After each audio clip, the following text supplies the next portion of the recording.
15장 1절부터 7절 말씀입니다. 제가 먼저 읽고 교독합니다. 유순한 대답은 분노를 쉬게 하여도 과격한 말은 노를 격동하느니라. 지혜 있는 자의 혀는 지식을 선히 베풀고 미련한 자의 입은 미련한 것을 쏟느니라. 여호와의 눈은 어디서든지 악인과 선인을 감찰하시느니라. 온순한 혀는 곧 생명나무이지만 배역한 혀는 마음을 상하게 하느니라. 아비의 훈계를 업신여기는 자는 미련한 자요 징계를 받는 자는 슬기를 얻을 자니라. 의인의 집에는 많은 보물이 있어도 악인의 소득은 고통이 되느니라. 함께합니다. 지혜로운 자의 입술은 지식을 전파하여도 미련한 자의 마음은 정함이 없느니라. 아멘. 2009년 12월 1일 중앙일보에 실린 내용인데요. 제목은 기적의 사과 농법으로 세계적 스타 농부된 기무라입니다. 소식을 이미 알고 계신 분도 있을 텐데, 기무라 씨는 일본 아오모리현에서 사과 농사를 짓는 사람이었습니다. 자연농법이라는 책을 어느 날 읽고는 1978년부터 이 기무라 씨가 농약 한 방울, 비료 한 움큼도 쓰지 않고 자연 상태로 사과를 키우기 시작했습니다. 어땠을 것 같아요? 잘 되었을 것 같습니까? 잘 되었으면 기사가 안 왔겠죠. 폭삭 망했습니다. 혹독한 시련이 찾아왔어요. 나방과 자벌레가 엄청나게 들끓고 사과나무는 누렇게 말라 죽어갔습니다. 농사를 망치고 먹고 살기가 어려워서 호구지책으로 나이트클럽에 호객꾼의 일을 하기 시작했는데요. 그때 이 폭력배에게 얻어맞아가지고 이빨이 서너 개밖에 남지 않고는 완전 이빨까지 다 빠진 굉장히 비참한 상태까지 되기도 했습니다. 어느 날 낙담하고 너무너무 괴로워서 목숨을 끊을까 하는 생각을 가지고 산으로 올라갔습니다. 산에 가서 목매달아 죽으려고. 그런데 산에서 목매달려 죽으려고 하다 보니까 우연히 탐스러운 열매를 맺은 도토리, 이 도토리 나무에 있는 이 도토리들을 눈으로 보게 되는 겁니다. 정말 우연히 보게 됐어요. 순간 머릿속에 번개가 치고 섬광이 지나가는 듯한 느낌이 들었다고 합니다. 얘들은 도토리들입니다. 얘들은 농약도 안 주고 비료도 안 주는데 왜 이렇게 잘 자라나, 그런 생각 끝에 비밀은 이 흙에 있다라는 것을 깨닫습니다. 그날로 산에서 안 죽고 내려왔습니다. 그 다음부터 일부러 잡초들이 자라는 대로 그 땅을 내버려 두면서 흙이 본래의 생명력을 회복할 수 있도록 이 사과밭에 농사를 짓는데 애를 썼다고 합니다. 그냥 그대로 두는 거예요. 땅이 힘을 얻도록. 또 그 다음이 중요합니다. 새벽에 일어날 때마다 사과나무한테 가서 사과나무에 붙어있는 벌레를 손으로 잡아내고 분무기에 식초를 넣어서 뿌리면서 사과나무 한 그루 한 그루를 이렇게 만져줬답니다. 그리고 이렇게 사과나무에게 말을 건넸다고 합니다. 힘들게 해서 미안합니다. 꽃을 안 피워도 좋고 사과를 안 맺어도 좋으니까 제발 살아주십시오. 말라 죽지 말아주세요. 그렇게 사과나무에게 말을 건넸다고 합니다. 이런 기무라 씨의 행동을 보고는 주변 사람들이 얼마나 손가락질을 했는지를 모릅니다. 하지만 이 기무라 씨 마음속에 이 대자연의 회복력을, 생명력을 굳게 믿었고 여러 시행착오 끝에 마침내 한두 사과가 맺히기 시작했고 또 몇 년이 지나자 이 가지가 이렇게 휘일 정도로 엄청나게 많은 사과가 맺히기 시작했습니다. 기무라 씨의 야생 사과는 독특했습니다. 놀라울 정도로 맛이 있었고 생생한 풍미와 신선한 과즙이 살아있었어요. 사과를 먹으려면 우리가 어떨 때는 딱 쪼개지 않습니까? 사과를 두 쪽으로 딱 쪼갠 사과도 무려 1년 동안 자연 상태 그대로 두었는데도 시들지 않고 이렇게 누렇게 갈변되지 않는 것을 발견합니다.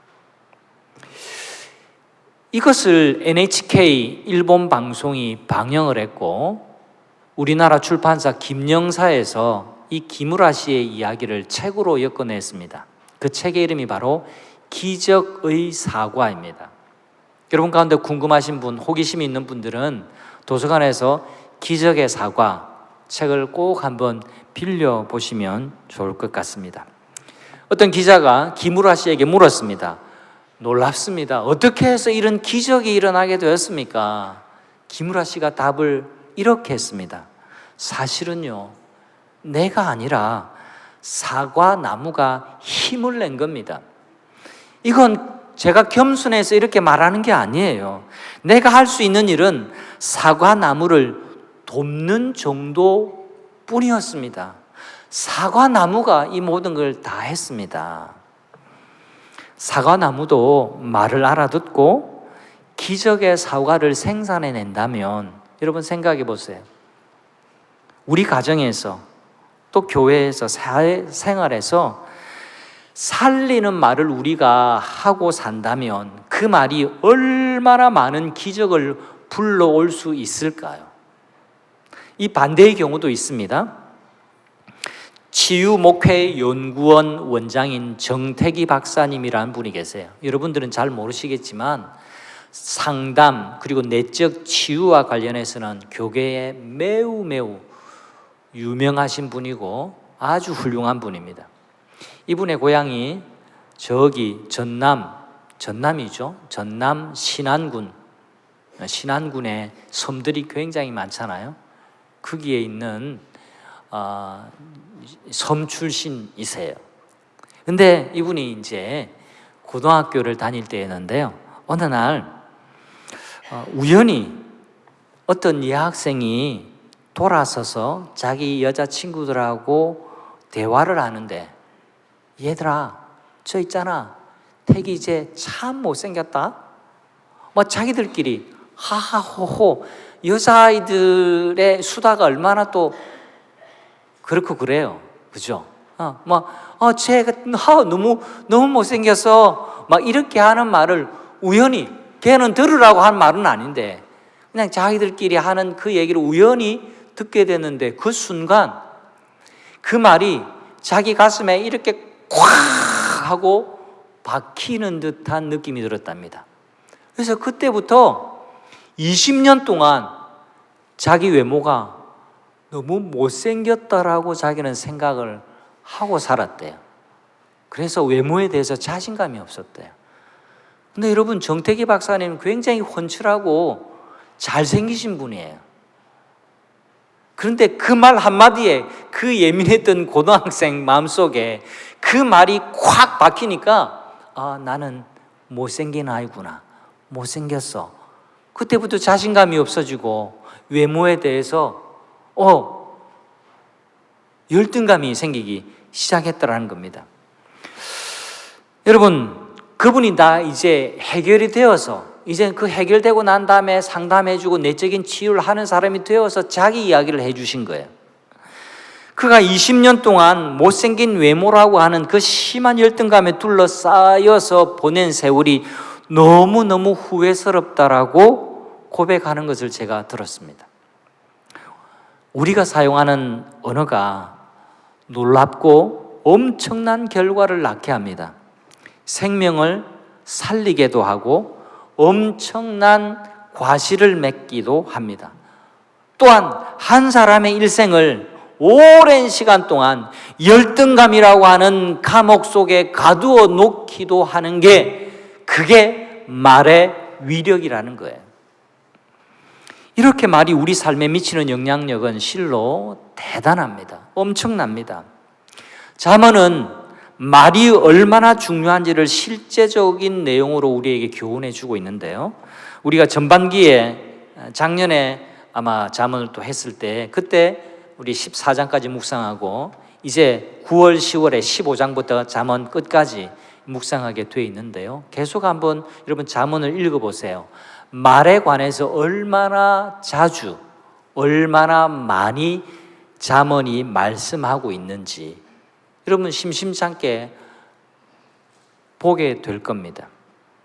오늘 읽은 15장 1절부터 7절까지의 말씀 속에서도요, 사용하는 단어를 보십시오. 여러분 눈으로 저를 따라오시기를 바랍니다. 1절부터 대답, 말, 혀, 입, 훈계, 경계, 입술 계속해서 반복하여 우리에게 강조해 주고 있습니다. 그리고 대조라는 방법, 이 대조를 통해서도 또 강조하고 있는데요. 2절 말씀을 다 같이 한번 보겠습니다. 같이 읽어보겠습니다. 지혜 있는 자의 혀는 지식을 선히 베풀고 미련한 자의 입은 미련한 것을 쏟느니라. 여러분 지혜 있는 사람하고 미련한 사람, 어떤 사람이 지혜 있고 어떤 사람이 미련하나? 공부를 많이 하고 가방끈 긴 사람이 지혜롭다? 결코 아니에요. 지혜로운 사람은 따로 있고 미련한 사람은 따로 있는데 그 기준점을 말이라고 합니다. 말. 근데 지혜로운 사람은 어떻게 말하느냐? 지식을 선하게 베푼대요. 미련한 사람은 미련한 것을 쏟아낸대요. 여러분 이것을 제가 이미지로 여러분에게 좀 설명을 드리고 싶어요. 최근에 비가 많이 왔는데요. 이미지로 설명해 보겠습니다. 지혜 있는 사람이 혀는 마치 시원한 물줄기가 이렇게 소리를 내면서 또로로로로 하면서 소리를 내면서 흘러가는 것과 같습니다. 여러분 산에서 흘러내려오는 그 시원한 물 우리가 마시기도 하잖아요. 그리고 거기에 세수도 하고 발도 담급니다. 몸도 담급니다. 여러분 이 여름에 무더위를 어떻게 피하셨는지 모르겠지만 무더위를 피해서 계곡을 찾아가셨던 분도 아마 계실 겁니다. 여러분 우리 계곡을 찾아가면 그 계곡이 얼마나 시원한지 몰라요. 공기 자체가 달라요. 그냥 도심의 공기하고는 질적으로 다릅니다. 기온도 몇 도씩이나 그냥 내려가요. 그래서 계곡이 좋은 거죠. 마치 지혜로운 사람이 혀는 그것과 같다라는 겁니다. 선한 말을 흘러보내는 거예요. 반면에 미련한 자의 입에는 미련한 것을 쏟아낸다. 이 쏟아낸다라는 표현이 굉장히 중요합니다. 여러분 비가 많이 내리면, 폭우가 내리면 도시에 하수관이 역류를 합니다. 여러분 하수관의 기능은 하수 밑바닥을 통해서 그냥 흘러가게 보이지 않게 흘러가야만 그게 하수관이에요. 근데 이 하수 처리의 용량이 오버가 되니까 어떻게 됩니까? 올 여름에도 이것 때문에 사고가 많이 났습니다. 여러분 역류가 되는 거잖아요. 콸콸콸콸콸콸 흙탕물을 쏟아냅니다. 찌꺼기를 쏟아냅니다. 물이 흘러가야 되는데 흘러가지 않고 솟구칩니다. 그래서 거기에 잠겨 사람이 죽고 차에서 사고가 나고 그렇게 끔찍한 일들이 일어나잖아요. 미련한 사람의 입이 바로 그렇다라고 우리에게 말씀해 줍니다. 이어서 4절 말씀을 살펴보도록 하겠습니다. 4절도 역시 같이 한번 읽어보겠습니다. 제 위에 줄 온순한 혀는 곧 생명나무이지만 패역한 혀는 마음을 상하게 하느니라. 이 4절을 세 번역으로 제가 한번 읽어드릴게요. 세 번역이 오히려 우리의 일상생활에 훨씬 더 가깝게 다가옵니다. 따뜻한 말은 생명나무와 같지만 가시 돋친 말은 마음을 상하게 한다.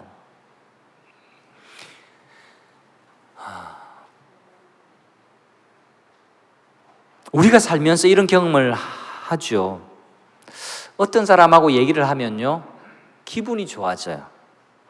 마음이 상쾌해집니다. 얘기를 나누는 가운데 마음이 따뜻해져요. 마음에 이렇게 연고가 발라지는 것 같아요. 상처가 치유가 돼요. 위로가 돼요. 여러분이 그런 사람 되시기를 바랍니다. 반대의 경우도 있어요. 또 어떤 사람하고 얘기를 해보면 이건 어떤 사람이라고 말하는 것보다 좀 더 어울리는 표현이 필요할 것 같아요. 그 인간하고 얘기해보면 기분이 나빠져. 왠지 기분이 나빠져. 말을 섞으면 섞을수록 기분이 나빠져. 자기는 자기 할 말만 하고 나는 내 할 말만 하고 말에 접점이 없어요. 대화는 주거니 받거니 하는 건데 그냥 말을 쏟아내는 것이 대화라고 착각하고 살고 있어요.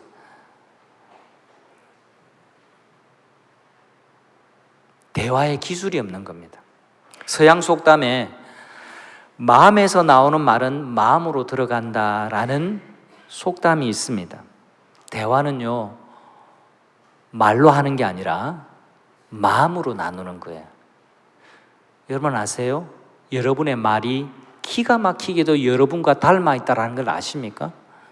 말이 싸나운 사람은요, 그 사람 자체가 싸나워요. 근데 말이 부드러운 사람은 그 사람이 참 부드러운 사람이에요. 말하고 그 존재가 다르지 않습니다. 말끝마다 거칠게 이야기하고 말끝마다 욕을 해대고 말끝마다 저주하는 그런 습관을 가진 사람은요, 그 사람 자체가 그렇다라는 겁니다. 지혜로운 사람이 아니라는 겁니다. 제가 텔레비전을 잘 보진 않습니다만 요즘은 유튜브도 잘 나왔잖아요. 요즘 세대의 특징이 있어요.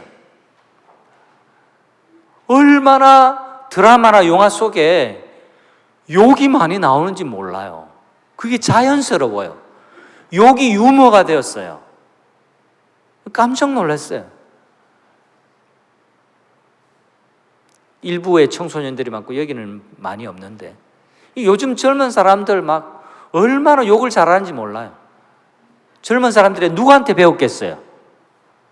안 젊은 사람들한테 배운 거예요. 다 배우는 거예요. 욕을 하기 시작하면요, 수월해져요. 욕하는 게 점점 부담이 없어져 가고요. 거친 말 하는 것도요, 내가 거친 말 하는 게 원래 내 체질이 아니었는데 거친 말 하기 시작하면 그게 내게 익숙해져요. 내게 장착이 되어지고요. 별로 부담이 없어져요. 기억하십시오. 말은 마음에서 나와서 마음에서 흘러 들어가는 것이에요. 입에서 나오는 게 아니에요. 그리고 내가 하는 말은 기가 막히게도 나를 닮아 있다는 것을 기억하세요. 말은 그 사람의 존재입니다. 다시 한번 4절 말씀 보겠습니다. 온순한 혀는 곧 생명나무지만 이제 은유를 우리에게 보여주는 겁니다. 온순하는 생명나무지만 배역하는 마음을 상하게 하느니라. 세 번역으로 다시 보세요. 따뜻한 말은 뭐와 같다? 생명나무래요. 따뜻한 말이 생명나무라는 겁니다. 가시 돋친 말은 마음을 상하게 한다. 여러분, 생명나무를 우리가 본 적이 없습니다. 근데 그냥 나무라고 이미지를 떠올리시면 됩니다. 여러분, 우리 교회 입구에 있는 저 은행나무 말입니다. 저 은행나무가 생명을 주는 나무다, 이렇게 이해를 하시면 됩니다. 뭐가 생명나무라고요? 따뜻한 말이 생명나무라요. 생명나무는 무엇을 열매 맺습니까? 나무는 잎을 맺고 꽃을 피우고 열매를 맺게 되어 있습니다. 생명나무는 뭘 내겠어요? 자, 다시 그 전에 질문, 사과나무 이야기했는데 사과나무는 무슨 열매를 맺습니까? 사과를 열매 맺습니다. 생명나무는 뭘 맺습니까? 생명을 열매로 맺습니다. 따뜻한 말이, 친절한 말이, 부드러운 말이, 온전한 말이 생명나무래요. 근데 온전하다, 말이 온전하다, 따뜻하다, 뭐 거기에 구들장도 갖다 놓은 게 아닌데 말이 따뜻하다, 이것도 사실은 추상적인 것이죠. 근데 원어에 보면 따뜻한 말을 치유의 혀라고 말합니다. 치유하는 혀는, 치유하는 말은 생명을 살린다. 생명을 열매 맺고 생명의 과실을 맺는 생명나무다라고 우리에게 말씀하고 있습니다. 여러분, 생명나무라는 단어가 제일 먼저 등장하는 곳이 있습니다. 창세기의 에덴 동산에서 생명나무는 등장을 하게 됩니다. 하나님께서 아담과 하와에게 에덴 동산에서 살게 하시고 축복하십니다. 모든 것 다 누리게 하십니다. 그리고 거기에서 생명나무 과실도 먹게 하십니다. 단 하나, 그 옆에 있는 선악을 알게 하는 나무, 선악과 나무는 네가 먹지도 말라, 관심을 가지도 말라, 그렇게 말씀을 합니다. 여러분, 이 두 나무를 생각해 보세요. 따뜻한 말, 치유하는 언어가 생명나무래요. 그렇다면 이 생명나무, 치유하는 혀와 반대되는 혀는 무슨 혀일까요? 선악과 나무, 선악을 알게 하는 혀예요. 이런 혀가 어떤 혀냐? 무조건 옳고 그름을 따지는 혀를 말합니다. 우리가 살면서 옳은 게 있고 그른 게 있죠. 옳고 그름은 반드시 분별을 해야만 합니다. 그런데 모든 문제에 있어서 옳고 그른 것만 자만 갖다 대는 사람은 말이 따뜻해지기가 참 어려워요. 선악을 알게 하는 나무, 이 나무를 들고 다니는 사람은 생명을 맺기가 어렵습니다. 우리가 정말 사람을 살리기를 원한다면, 생명의 열매를 맺기를 원한다면 생명나무의 혀를 가질 수 있어야 합니다. 그게 지혜로운 사람이라는 겁니다. 따뜻한 말, 온전한 혀, 치유하는 혀가 있어야 우리가 생명을 낳게 되는 거예요. 덴마크에 11살 소년이 있었습니다. 문학가의 꿈을 가지고 우리 교회 시인은 몇 살 때부터 문학가의 꿈을 가졌는지 모르겠지만 이 덴마크의 소년이 11살 때부터 문학가의 꿈을 가지고 작품을 썼습니다. 주변 사람들이 그 글을 읽고 야, 이건 받침이 틀렸어. 이 문장이 이게 어법이 맞지 않잖아. 이게 문법적으로 틀렸어. 이 스토리가 왜 이래? 이러면서 지적을 해 주었습니다. 보니까 너는 소설가의 기질이 별로 없어. 다른 일 한번 생각해 보지 그래. 그렇게 말을 했습니다. 아이가 이 말을 듣고 낙담을 했습니다. 그런데 말입니다. 이 아이의 엄마는 달랐습니다. 엄마는 이 아이를 격려했어요. 너는 반드시 훌륭한 작가가 될 수 있어. 그리고 격려하고 믿어주었습니다. 아이는 커서 정말 훌륭한 문학가가 되었는데요. 인어공주, 미운 오리새끼, 성냥팔이 소녀, 벌거숭이 임금님, 이런 훌륭한 작품, 말 그대로 걸작, 명작 동화를 남기는 문학가, 덴마크의 문학가 한스 크리스티안 안데르센이었습니다. 안데르센의 엄마 혀는요, 따뜻한 말, 마음에서 나오는 말을 해주는 생명의 나무였어요. 엄마의 생명나무가 안데르센의 재능을 살리고 인생을 살렸습니다. 사랑하는 여러분, 우리의 혀가 선악과 나무가 되지 않기를 간절히 바랍니다. 우리의 혀가 생명나무 혀가 되기를 간절히 원합니다. 남의 이야기라고 자꾸 멀리만 생각하지 말고 내 자녀와 내 남편과 내 아내, 사랑방 식구들을 격려하고 힘을 주고 영혼을 세워주는 말을 하는 성도님들 모두가 되시기를 간절히 바랍니다. 우리 모두가 생명나무가 되어야 되는 거예요. 진짜 생명나무는 복음이에요, 복음. 저는 2주 전에 오늘 영상을 보여드린 것처럼 필리핀 세부 지역 빈민가에 컴패션 비전 트립을 다녀왔습니다.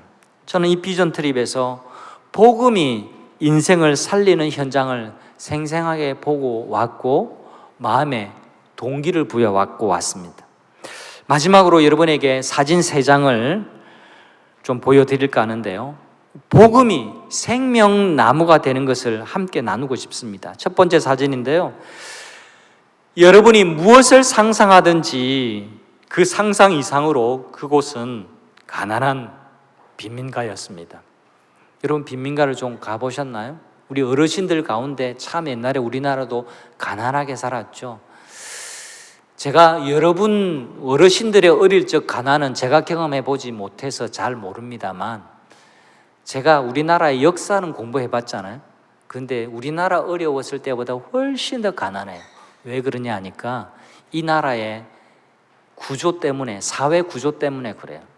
가난한 사람은 그 가난에서 헤어나기가 너무너무 힘든 구조예요. 우리나라는 새마을 운동부터 시작해서 전쟁 이후에 기적을 일군 나라입니다. 우리나라 같은 나라가 없어요. 옛날에는 지주의 나라였지만 이제는 자유 대한민국, 자유시장 경제 속에 우리가 살아가고 있잖아요.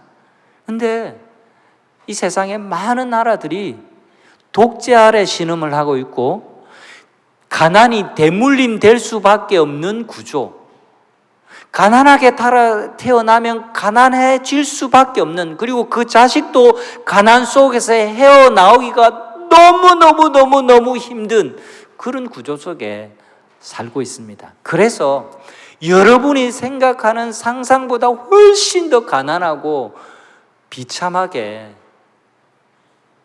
산다라고 이해하시면 돼요.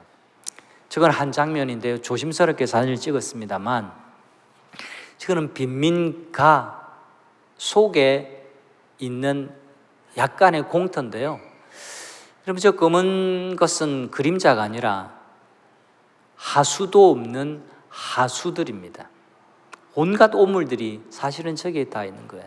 지금은 거기는 우기라 가지고 비가 확 왔다가 개어지고 확 왔다가 개어지고 그래서 이 물웅둥이가 없어질 틈이 없어요.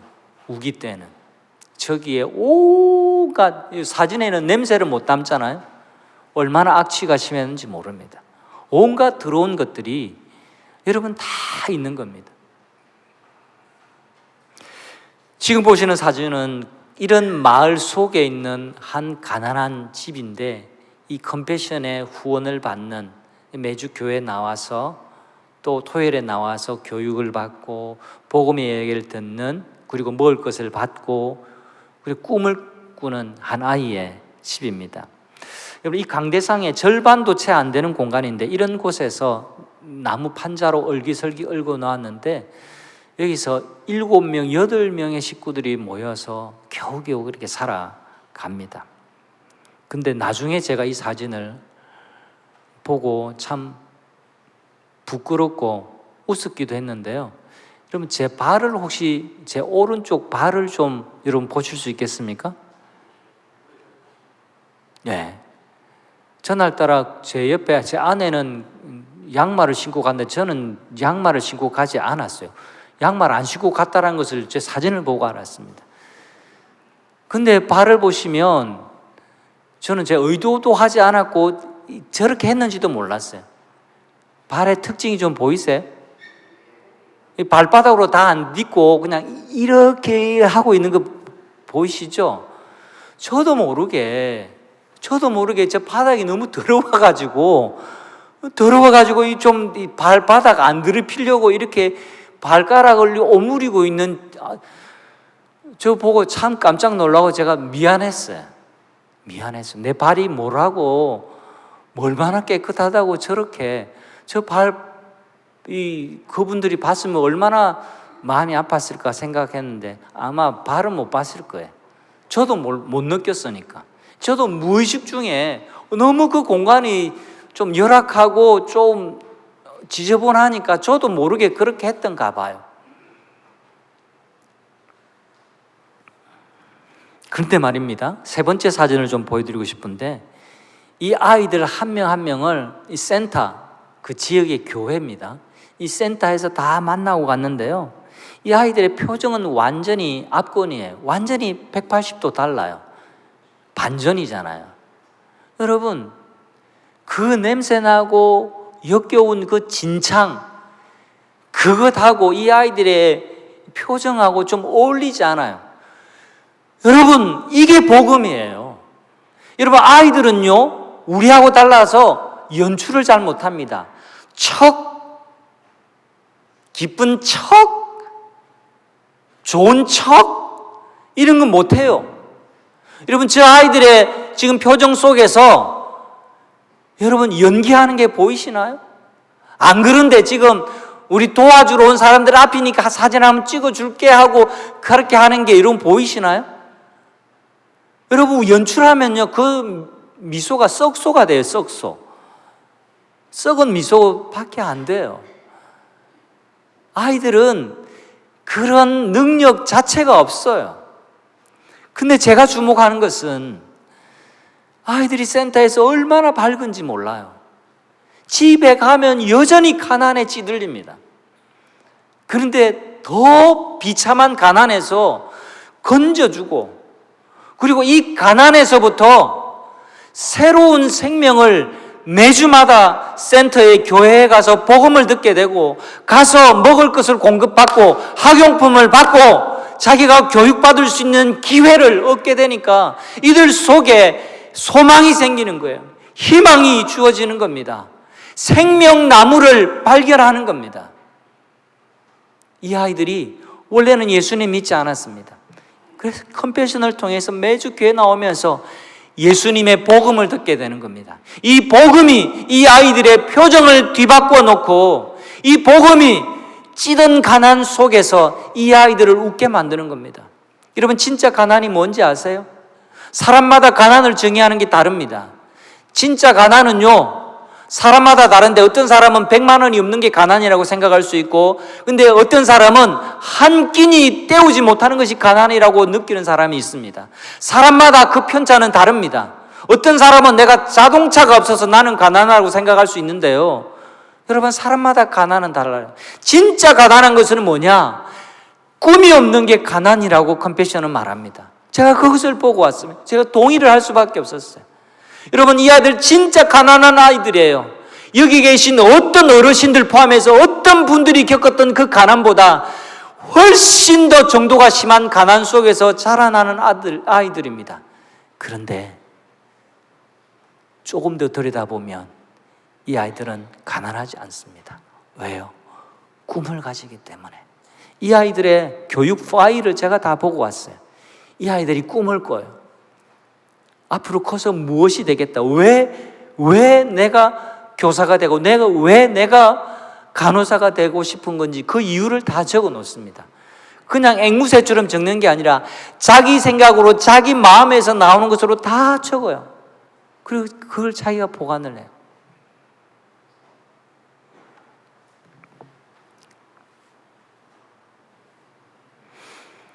이들이 매일같이 생명나무에서 나오는 생명의 열매를 먹습니다. 바로 이 복음 때문에 이 아이들에게 소망이 생기고 이 아이들이 꿈을 꾸게 되고 변화되는 거예요. 토요일 온토세 다른 사진을 보여드리는데요, 이 아이들 가운데는 이제 대학생이 되기도 합니다. 대학생도 공부 잘하는 아이는 따로 선발해서 대학 등록금도 다 후원을 하는데, 이 아이들이요, 대학을 졸업할 때까지 여전히 이런 판잣집에 살아요.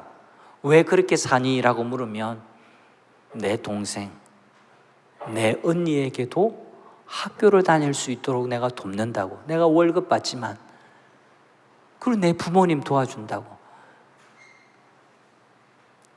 그리고 이들의 꿈은요, 이 기도 제목을 물었어요. 기도 제목이 뭐냐 하니까 그 허름한 집에서 나오는 게 기도 제목이 아니었어요. 자기 교회가 교회 건축을 하는데 교회 건축을 위해 기도해 달라고.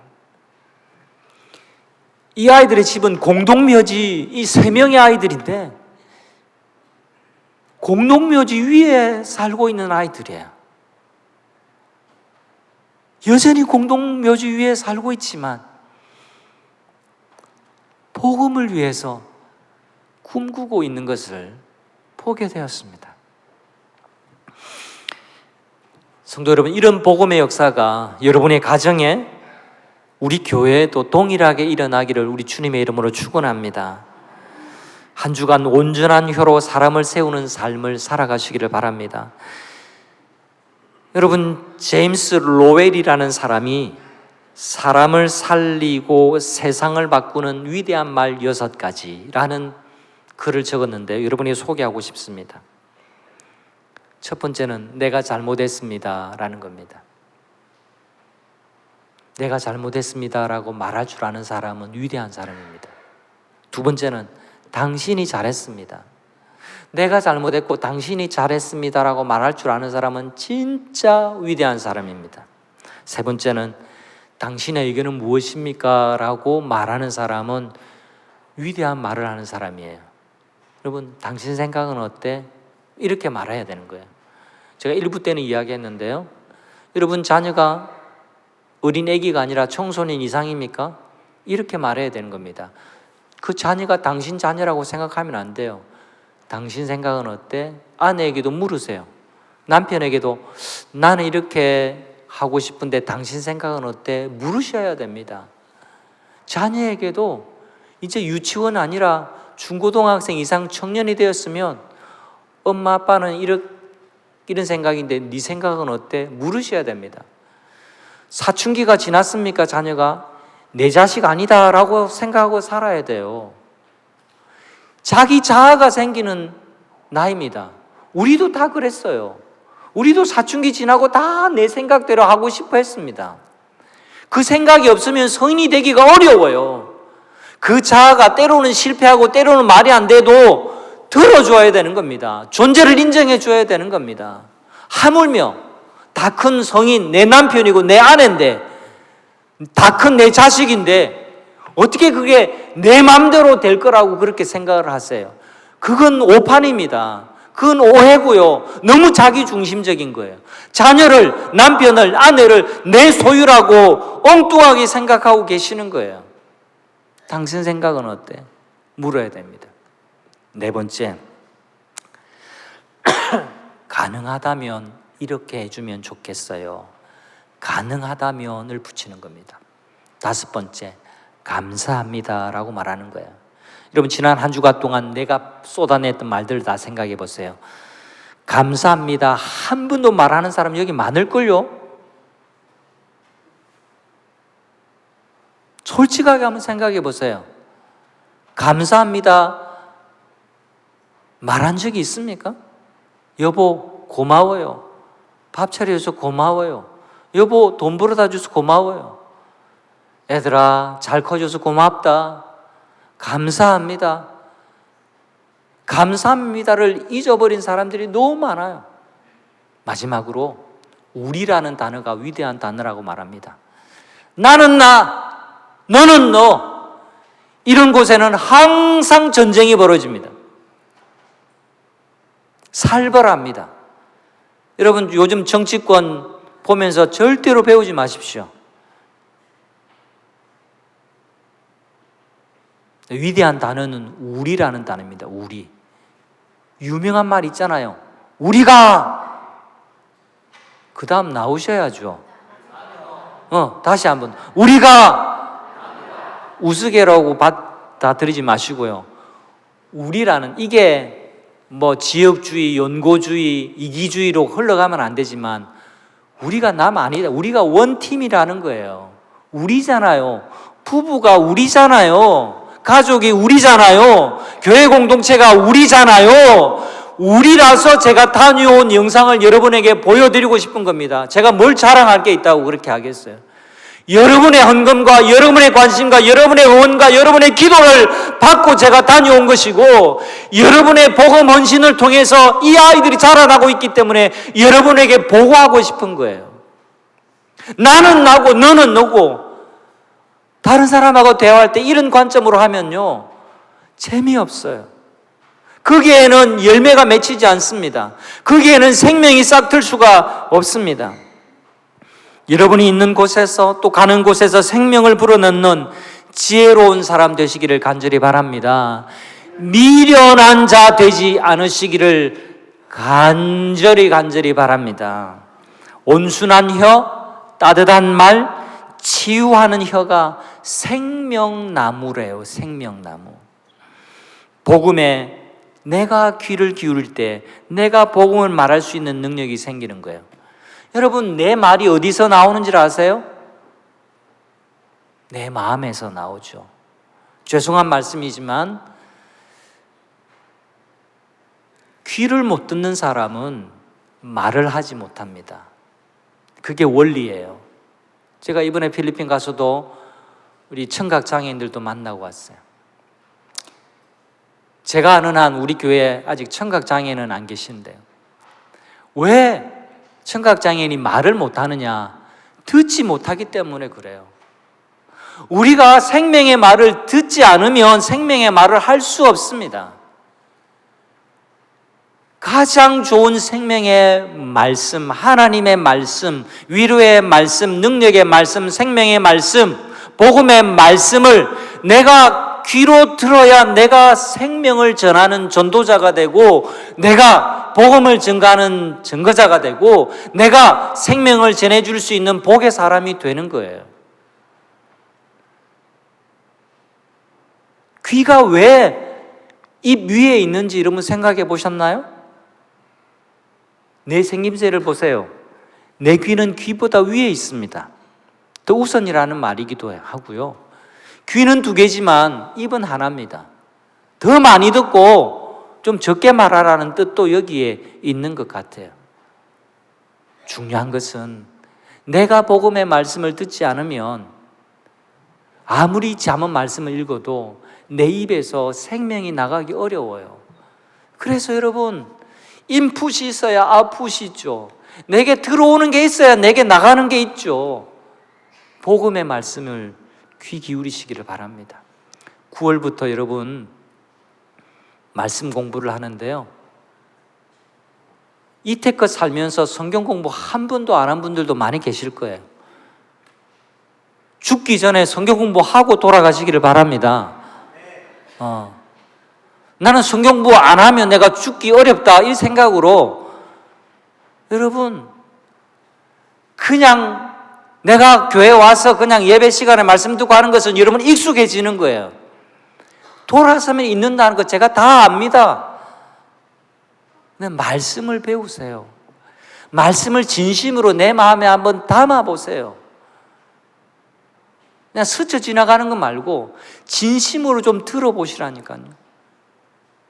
그러면 내 속에서 먼저 생명이 열매 맺히게 되고 내 입술을 통해서 생명의 말이, 따뜻한 말이, 치유의 언어가 나가게 되는 겁니다. 여러분, 하나님 말씀대로 살기를 결단하는 여러분 되시기를 바랍니다. 이 한 주간 치유의 혀로 생명을 전하는 사람 다 되시기를 우리 주님의 이름으로 축원합니다.